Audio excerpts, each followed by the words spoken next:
Hello, bonjour.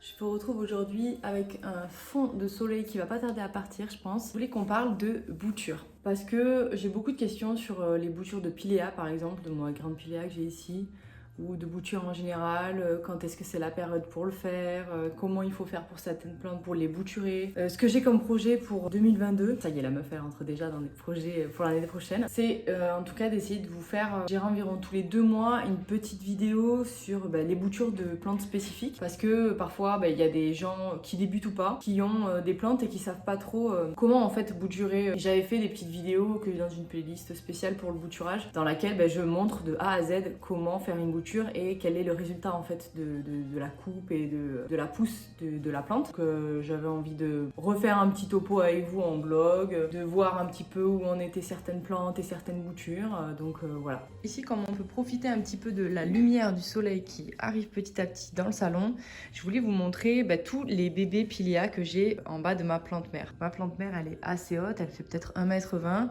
Comme on peut voir avec l'hiver, elle s'est quand même assez dénudée. En fait, le pilea, à la base, il est censé se dénuder. Donc, ce qu'il faut savoir, c'est que vous aurez très probablement, le jour où votre pilea va grandir, un tronc vide avec une tête. Une tête avec plein de tiges et de feuilles qui va pousser toujours vers le haut. En tout cas, si vous lui mettez un tuteur.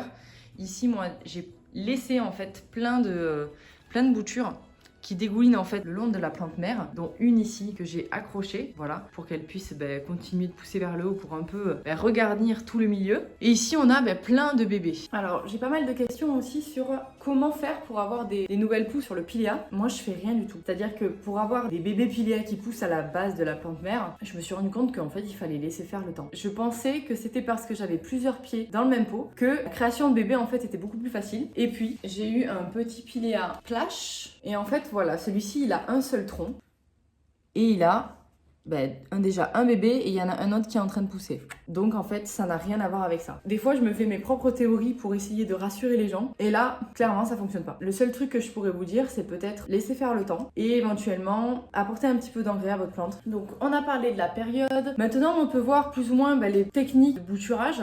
Moi je sais que j'aime beaucoup faire toujours de la bouture en eau parce qu'en fait je peux vérifier l'enracinement. Et ça c'est un truc qui me stresse un petit peu quand je fais directement de la bouture en terre et qu'en fait je sais pas si j'ai fait quelque chose pour rien ou pas. Donc en fait je préfère passer en eau en premier, comme ça je sais que la plante elle a des racines et qu'elle peut continuer de pousser. Alors qu'en terre, tu mets le truc dedans et t'attends et tu sais pas vraiment si ça va marcher. Donc soit t'as perdu temps en fait pour avoir ta bouture alors que tu pourrais être presque sûr qu'elle continue de pousser une fois que tu l'as passé de l'eau à la terre. Et en même temps, le passage de l'eau à la terre, c'est un truc super stressant pour la plante. Moi, dans ces conditions-là, je me dis, si la plante, elle est viable et qu'elle doit continuer de pousser, c'est que c'est son destin, tu vois. Donc, si elle a résisté à cette transition, c'est qu'elle doit continuer de pousser. Donc, il y en a plein qui pourraient dire, ouais, mais du coup, tu rajoutes une étape intermédiaire qui dure longtemps. Ouais, mais au moins, je suis sûre que la plante, elle a des bases. Alors, commencer avec une tige sans rien, un peu délicat. En tout cas, de mon point de vue. Moi, j'aime bien faire ça. Il y a plein d'autres façons de faire. Tu peux très bien directement mettre ta petite tige dans la terre et arroser régulièrement. Moi, je sais que dans ces cas-là, j'ai quand même tendance à oublier un petit peu à l'arrosage. Donc, vraiment, là, en hiver, j'ai pas tant de boutures que ça. J'ai 2-3 boutures de potos que je vais pas vous montrer parce que comme d'habitude c'est les mêmes que d'habitude. D'ailleurs j'ai fait souvent des vidéos update de mes bouturages en général du coup sur ma chaîne YouTube. Ce que je fais c'est que je les rajoute aux plantes mères. Et après là j'ai des boutures en cours qui sont des plantes que je n'ai pas, des pilea que j'ai encore. Et justement en fait des petites boutures de pilea qui ont des racines énormes déjà. Genre presque ça. Et en fait il fait froid chez moi là en ce moment et soit je prendrai le temps de les rempoter avec vous et on sera sur un autre mot. Mais là aujourd'hui j'ai pas envie et j'ai pas envie que ça les stresse. J'en ai déjà plein des pitchous. Du coup, je sais pas si je vais pas les laisser en eau jusqu'au printemps, mais elles risqueraient de perdre, de pas avoir assez d'énergie en fait pour durer aussi longtemps. Et ouais, les petits trucs verts que vous voyez là, en fait, c'est une installation que j'ai mis pour pas que la tige elle soit en entier trempée, parce que sinon ça aurait pu pourrir. Donc je les ai un peu suspendus au-dessus de l'eau, comme si j'avais mis des. Comment on appelle ça? Comme si j'avais mis des cure-dents. Voilà. En pré, j'ai une bouture de Maranta Kerko variegata. Ça, c'est une plante que j'ai perdue pendant mon attaque de trips, et je pense que vous commencez à connaître mon amour pour les Maranta. J'avais un gros seum. Du coup, j'ai fait une bouture sur une plante mère d'un ami. Et maintenant, j'ai une belle bouture. J'ai une belle bouture, j'ai une pousse au milieu, donc je suis trop contente. Les racines se font, mais beaucoup plus lentement que si ça avait été en plein printemps. Du coup, ça va partir sur une base solide et j'attends encore un petit peu que ça se développe plus parce que j'ai vraiment pas envie de la perdre en fait. Les Marinta, c'est simple à bouturer, mais là, il fait vraiment froid chez moi, comme je le rappelle. C'est vraiment une température qui tourne autour de 20-19, sauf bon, quand il y a le soleil comme ça réchauffe un petit peu et tant mieux. Et je peux pas mettre tout le monde en cloche, donc celui-là, il est un peu loin de la fenêtre, mais il pousse. Ah, le message qu'il y a sur le petit pot, j'avais même pas vu, regardez. C'est trop mignon, non? Planter un jardin, c'est croire en demain. Oui, surtout quand on fait des boutures. Et après, pour vous montrer mon petit coin de bouture, en fait, j'en ai un petit peu partout. J'aime bien les mettre à côté de mon humidificateur. Surtout que là, j'ai pas mal de piléas bouturés il y a un petit moment déjà. Et les alocasias aussi que j'ai sauvés de l'attaque de trips. C'était un peu la galère. Et après, j'ai mon petit spot ici où j'ai sauvé des bulbes d'alocasia. Et ici, c'est des boutures de Zamioculcas raven, donc les Zamioculcas noirs. On dirait pas le petit emoji de la pousse là sur iPhone. Donc là, c'est là où j'ai mes petites boutures, de piléas du moins. Avant, ici, j'avais un spot à bouture.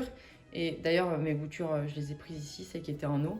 Et maintenant, en fait, j'ai mis que des petites plantes que je dois surveiller. Donc, il y a mon Oya Kerry, il y a mon Pilea Moon Valley, waouh, c'est dur. Et ici, j'ai d'autres piléas dont je me rappelle plus le blaze parce qu'il faut absolument que je les cherche. Mais ils sont en train de devenir énormes. Donc clairement, passion piléa. Là aussi, c'est des petits piléas dont j'ai oublié le blaze. Voilà, que je retourne un petit peu de temps à autre pour qu'ils poussent. Donc si je peux vous faire un petit message de fin sur les boutures, bananes, c'est fou. Encore? Ok.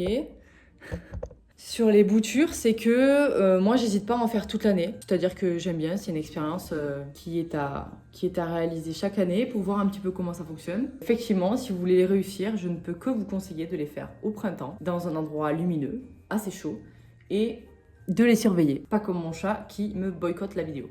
N'est-ce pas? Oh les bananes! T'es dans le seul rayon du soleil et tu me bête quoi. Voilà, j'espère que cette petite vidéo sur le bouturage vous aura plu. J'essaye de faire en sorte que Banane ne vous fasse pas tomber. Ok, il a envie de vous faire tomber, donc je vous prends dans la main. Et je vous dis à demain pour une nouvelle vidéo. Est-ce que tu vas encore me pourrir la vidéo ou pas? Il va s'en aller parce que je suis trop près. On parie?